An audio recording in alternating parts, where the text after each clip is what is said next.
दिल से धन्यवाद देना चाहता हूं, उनका शुक्रिया अदा करना चाहता हूं। और धन्य हो इस नंदौर क्षेत्र की धरती, इस मिट्टी को भी धन्यवाद देना चाहता हूं कि हमारे बीच में बरकतुल्लाह साहब जैसे लोग भी हैं जो इस पिछड़े इलाके में शिक्षा की एक अलग जगह है। इसके लिए उनका बहुत बहुत शुक्रिया।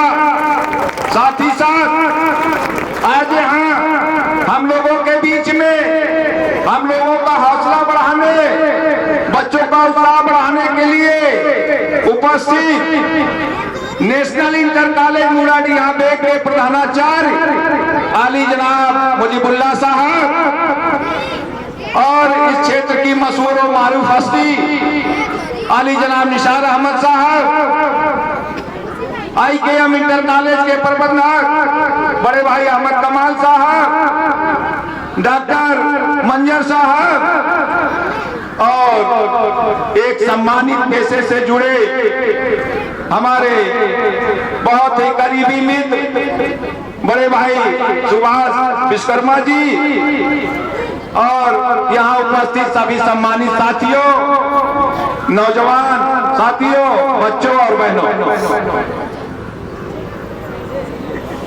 मुझे ज्यादा नहीं कहना है क्योंकि यहाँ बहुत सम्मानित लोग बैठे हैं, वो अपने विचार रखेंगे, हमें उनसे सीखने की आवश्यकता है, उनकी बातों को समझने की जरूरत है। सिर्फ मैं 2 लाइन कहना चाहूंगा कि बच्चों आप अपने शिक्षा पे ध्यान दीजिए, अपने तालीम पे ध्यान दीजिए, क्योंकि मुझे एक मंजर याद है, बनारस में चुनाव चल रहा था, हमारे देश के लोकप्रिय प्रधानमंत्री आदरणीय श्री नरेंद्र मोदी जी गए थे पर्चा दाखिला करने।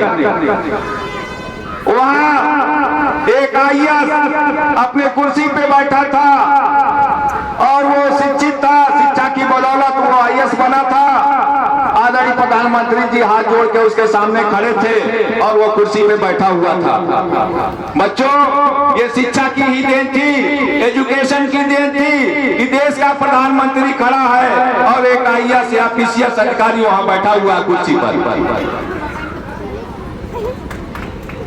एक चीज और कहना चाहूंगा आप लोगों से, क्योंकि उस दौर से हम लोग भी गुजर चुके हैं।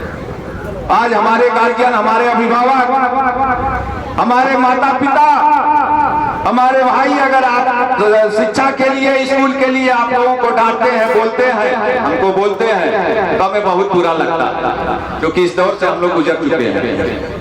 आप लोगों को बुरा लगता होगा कि हमें पढ़ाई के लिए बोलते हैं। नहीं बच्चों, इस चीज को दिमाग में रख लेना कि आज जो वो बोलते हैं इनकी डांट आप सुन लोगे।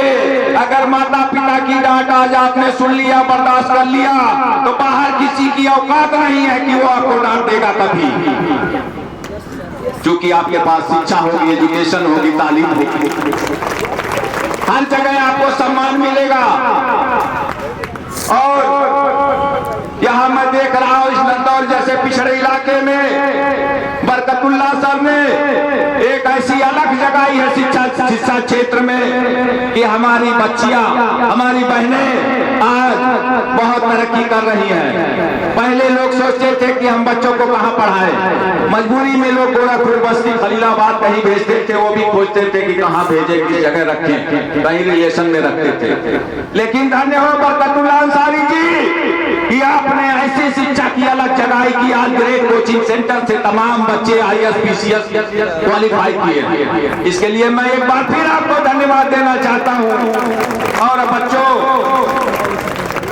आप लोगों से कहूंगा कि आप शिक्षा पे ध्यान दीजिए। मोबाइल, अभी हमारे भाई एक सामाजिक कार्यकर्ता, युवा नौजवान नेता रियाज अहमद भाई ने कहा